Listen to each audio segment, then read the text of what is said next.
नमस्कार मित्रों, राधे राधे। स्वागत है आप सभी का एक बार फिर से नई शिक्षा के साथ हमारे इस स्वर ज्ञान चैनल पर।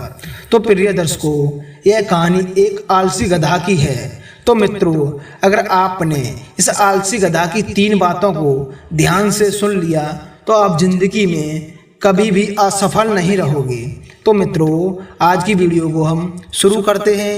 एक गांव में एक व्यापारी अपने गधे के साथ रहता था। उस व्यापारी का घर बाजार से कुछ ही दूरी पर ही था। व्यापारी हर रोज गधे की पीठ पर सामान की बोरियां रखकर बाजार जाया करता था। व्यापारी का स्वभाव काफ़ी अच्छा था। वो अपने गधे का अच्छी तरह से ध्यान रखता था, किंतु वैसे तो गधा भी अपने मालिक से बहुत प्यार करता था। समस्या यह थी कि गधा बहुत ज़्यादा आलसी था। गधे को काम करना बिल्कुल भी अच्छा नहीं लगता था। गधे को तो बस पूरा दिन आराम करना और खाना ही पसंद था। एक दिन व्यापारी को पता चला कि बाजार में नमक की मांग बढ़ गई है। उस दिन उसने यह तय कर लिया कि वो अब बाजार में नमक बेचना शुरू कर देगा। दूसरे ही दिन व्यापारी ने नमक की 4 बोरियां गधे की पीठ पर ला दी और उसे बाजार चलने के लिए तैयार कर दिया। व्यापारी को पहले से ही पता था कि उसका गधा आलसी है, इसीलिए वो जब गधा चलता नहीं था तब गधे को धक्का देता था। नमक की बोरियां थोड़ी भारी थीं, इसी वजह से गधे के पैर कांप रहे थे और उसे चलने में मुश्किल हो रही थी। लेकिन व्यापारी गधे को धक्का देते देते उसे किसी भी तरह आधे रास्ते तक ले आता है। व्यापारी के घर और बाजार के बीच में एक नदी थी, जिसे पुल की मदद से पार करना पड़ता था।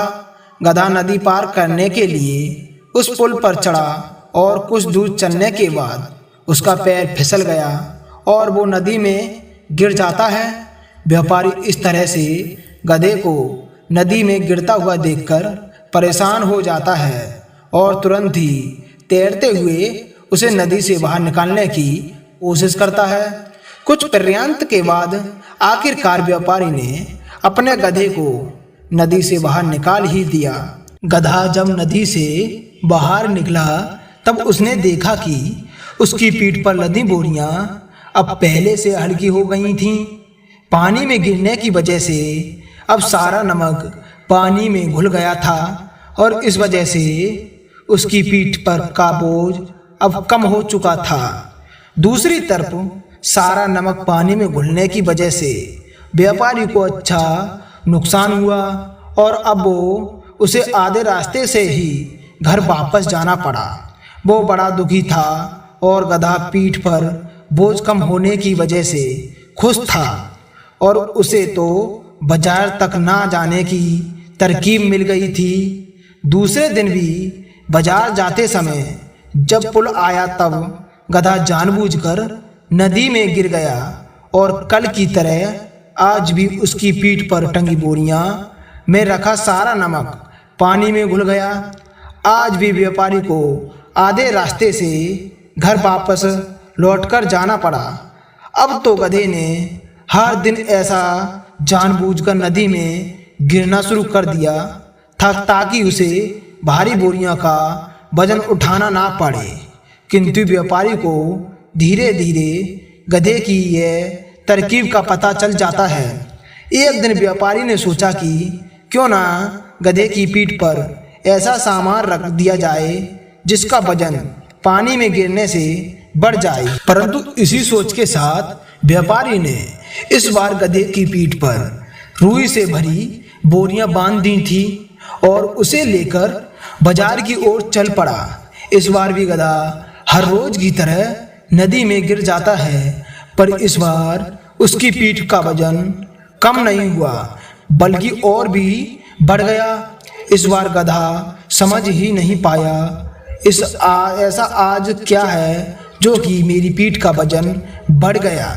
व्यापारी ने अगले दिन 3-4 दिनों तक ऐसा ही किया। उसने गधे के पीठ पर नमक की जगह पर रुई से भरी बोरियां ही बांध दी थी और जैसे ही गधा नदी में गिरता कि उसकी पीठ का वजन बढ़ जाता। ऐसा लगातार कुछ दिनों तक होने के कारण आखिरकार गधे ने हार मान ली। गधे को अब अच्छा सबक मिल चुका था और वो चुपचाप पुल पार करने लगा।